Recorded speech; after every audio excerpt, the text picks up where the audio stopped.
In this fifth video, we dive into a more financial and technical subject, which is very important for when the company is sold, the liquidation preference, or in short, liqupref.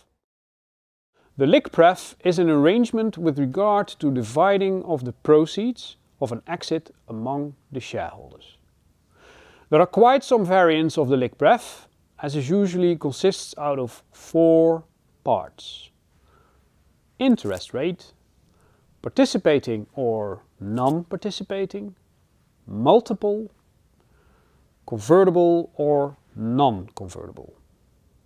Let's start with the most common variant, a one-time convertible non-participating liqupref with an interest rate of, for example, 5% per year.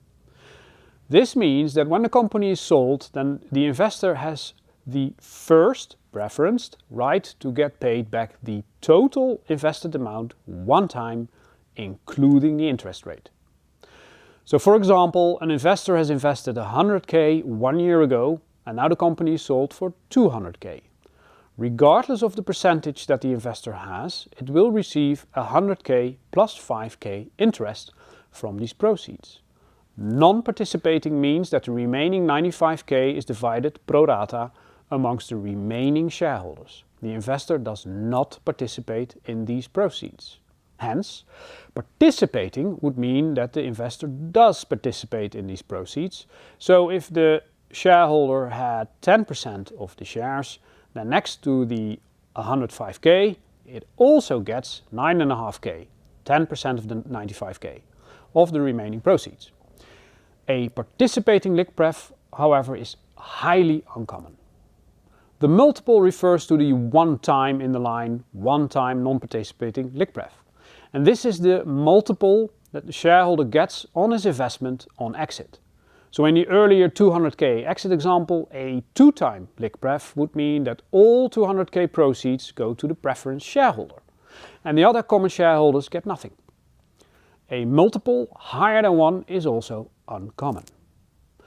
Finally, the term convertible refers to the fact that the shareholder may convert his non-participating preference shares at any time into participating common shares. Another example. Let's take an exit of 2 million instead of the 200k, where the shareholder still invested 100k at 10% of the shares. Then the investor can choose to either receive 100k plus 5k interest, adding up to 105k, or 10% of the 2 million proceeds, which would be 200k. For this reason, the term convertible is only used in combination with non-participation, as you don't need to convert when the shares are already participating.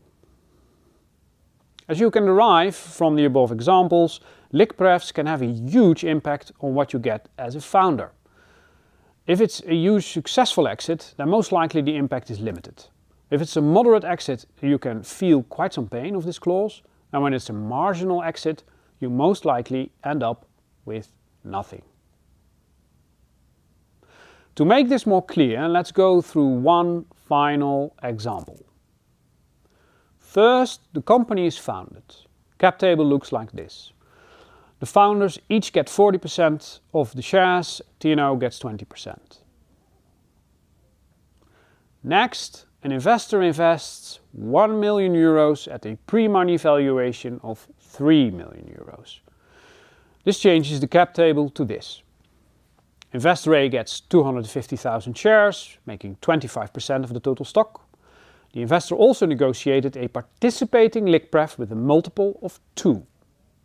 Now, one would presume, based on the picture behind me, that if the company is sold the next day for 4 million euros, then each founder would end up with 1.2 million euros.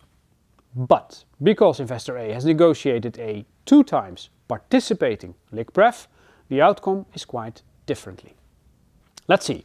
The total proceeds are 4 million. The investor has a liqupref of 2, hence and foremost he gets his 1 million investment back times 2. So now 2 million is left of the 4 million. Of that 2 million, the founders each get 30% and not 40% because the investor is also participating in the shared proceeds. So you end up with 600,000 euros and not 1.2 million. To give you an idea of what the impact is of each type of liquidation, here an overview of several exit proceeds, and depending on the liquidation, what the investor and founder ends up with. Now, that's a lot of numbers, so let's walk through these. On the left column are the proceeds on exit. Top left is, for example, 500,000, which indicates that the company is sold for 500,000 euros.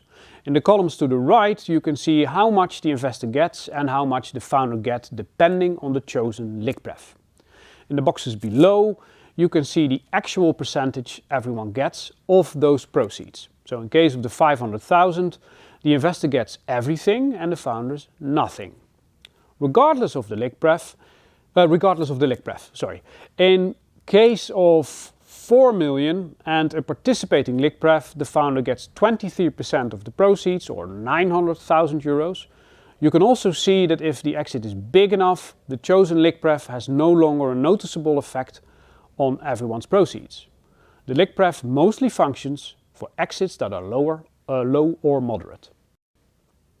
And that concludes this video on liquidation preference. In the next and last video, we will discuss what happens when your company is doing not so well and has to deal with a down round. Be seeing you